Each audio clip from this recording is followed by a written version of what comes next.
So, what we're really saying is you can choose between the short run and the long run. And the short run goal can be an enormous long run cost. I mean, death, catastrophe, war, you name it. So we start to pursue the good, don't we? Well, you would think so, wouldn't you? Doesn't seem to be quite like that, does it? We might have a very high intertemporal discount rate. We may discount the cost of the future heavily and greatly value now, give it to me now. I've got a bar of chocolate in the cupboard. Yes, I could have one piece each day and that would be pretty normal, but I could eat a whole lot now and have a lot of pleasure now, and the fact that it will be at the cost of having a piece each day for the next N days doesn't seem very attractive to me. I'm much more interested in gobbling it up now. Yeah, that seems to be how life can be. And overall, of course, not a very prosperous life at all. Can be a very diminishing life, can't it? It's a bit like not sharing your chocolate with someone else. I mean, I can save it all for myself and enjoy it when they're not there, when they're not looking. But assuming they're not going to get addicted, it might be nice to share it and have the fun of fellowship and joy and so forth, which has a more lasting good effect in my life. So it's not that we're being necessarily incredibly noble, except in as far as being noble values the future rather more than others and the present slightly less, It can still be self, can't it? It can still be very much, well, it's what gives me pleasure. And in that regard, we can take things like what we might think of as godly or loving activity, like rescuing people on the side of the road that are broken down.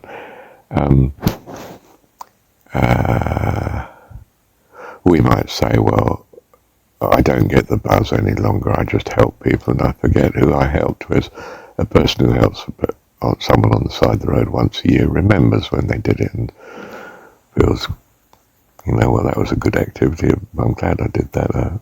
Worked out rather well, made me feel good and rescued them.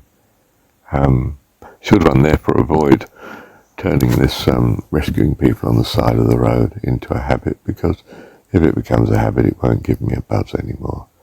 And of course there we say, no. Godliness is in some sense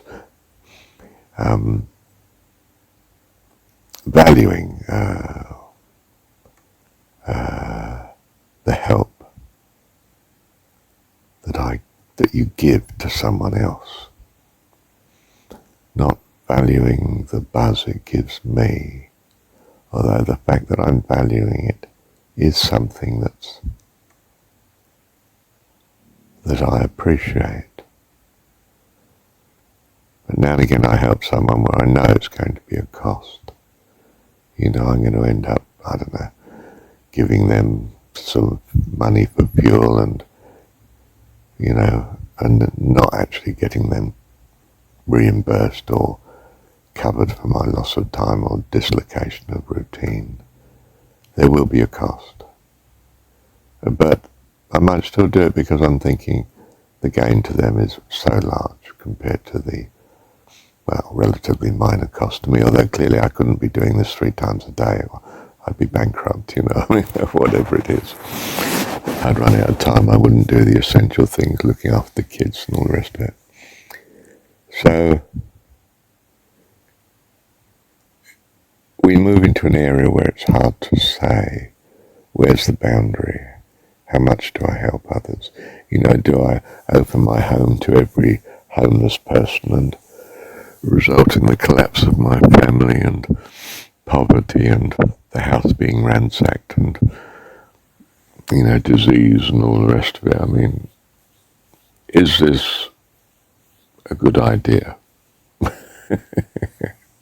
Most people say, I don't care if it's a good idea or not, I'm not doing it. I mean, it's just abhorrent to them, isn't it? Can't do that. And possibly, well, very likely, shouldn't do that either. It's not so noble, to go off on the mission field and desert your family, and, the kids never see you and the wife's forgotten what you look like. I mean,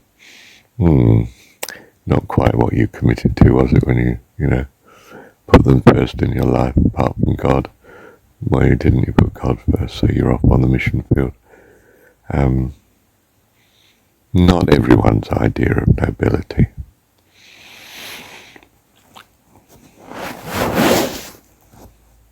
We get this, don't we? I mean, a person who feels the call to be a pastor, and, it's 8 days a week job, and the wife doesn't have the same calling to be the pastor's wife, a 10 days a week job, and she does her thing instead. So I don't know, she's content with just being nurse at the hospital, or whatever it is,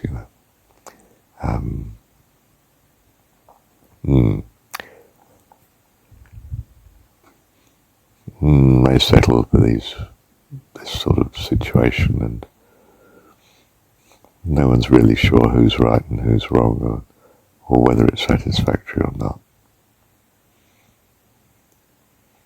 I suppose all one can say is, well, it's an experience of living, and no doubt it teaches some lessons. Different lessons according to different persons, and whether it seems good or not might depend much on what their individual needs are, by which I mean both spiritual and other needs. Well, there are obvious areas, though, which are pretty clear. I mean, getting addicted to drugs and alcohol and sex is not a good idea. It seems to result in ruin. And most people can see that to some extent. They miss the less obvious ones, like eating, overeating, and overspending. Might be on holidays, might be on cars, might even be on giving. You can overgive, you can give what's really should be given to your family, or really should be given to your health and sustaining life, so that, if you like, you're able to give more in the future to both family and others. You can overgive. In other words, not spend your resources wisely from an overarching perspective of life, as opposed to a present satiation view of life. So too much sugar in the tea and the coffee, or in fact you might even think drinking tea and coffee now not such a good idea, really. You don't have to be a Mormon to realise that, perhaps, and to embrace, well, I think I could do without this. Of course, it may not be absolutely strictly obvious. I mean, you could care for your health greatly, but because you're rather an impetuous driver, you could end up under a bus dead by the time you're 23, you know what I mean? So that's not desirable, is it? Or rather, what I should be saying is, clearly you should be attending to your driving temperament and skills, rather than, whether you're having sugar in your tea and drinking coffee, possibly not going to make too much difference. Unless, of course, literally the coffee and the tea do make you drive more dangerously, which is possible. It may well, it may just distract you. It may give you an excitability that is increased, or, too much sugar in the system, highs and lows. Once you're into drinking coffee, to not drink coffee gives you such an angry temperament that perhaps you drive more dangerously. So there could be something. It depends on the circumstance, doesn't it? What would be best then? Well, if you really thought the link was significant, then you might think, like with coffee, you might think, well, I'm going to give up coffee, and it might be a good idea if I don't drive much in the meantime, in case I drive more dangerously than usual. But of course, we might also suggest that you do something about your temperament in other ways, become a rather, less volatile individual, shall we say. My solution seems to be stick something on the car that declares your godliness or your Christianity or something. If you've got a text on the car and you're driving like a maniac, you sort of feel, this isn't very good. I better improve my driving, even for the sake of other people's opinion of me, quite apart from the point of view of my driving being dangerous. Well, that's one way of doing it, isn't it? Rather costly way if the registration plate that you're putting on is a bit costly, but, it might be an answer. I don't know. I don't know. Not necessarily panaceas as to how to optimize, but there are pretty obvious things like you could do well not to take up the habit of smoking, or not to take up a sport that's going to be addictive and really going to take your weekends, and rather reduce the time you spend with family, and quite heavily in fact, because you've only got weekends with them anyway, say, So some things are a bit more obvious than others, aren't they? And we'll attend to the decisions that seem to give the best outcome, won't we? But from this perspective of, it's important for your real welfare across time, if you have the across time view in mind, in your choice of how you live. Anyone could tell you that, couldn't they? And not in quite such an analytical way. Thank you, Heavenly Dad. So I pause in my review of this earlier recording, and there may be some comments here, which I'll number A, 1, 2, 3, and so on. And then I'll come to a recording which has this number but with a B in it.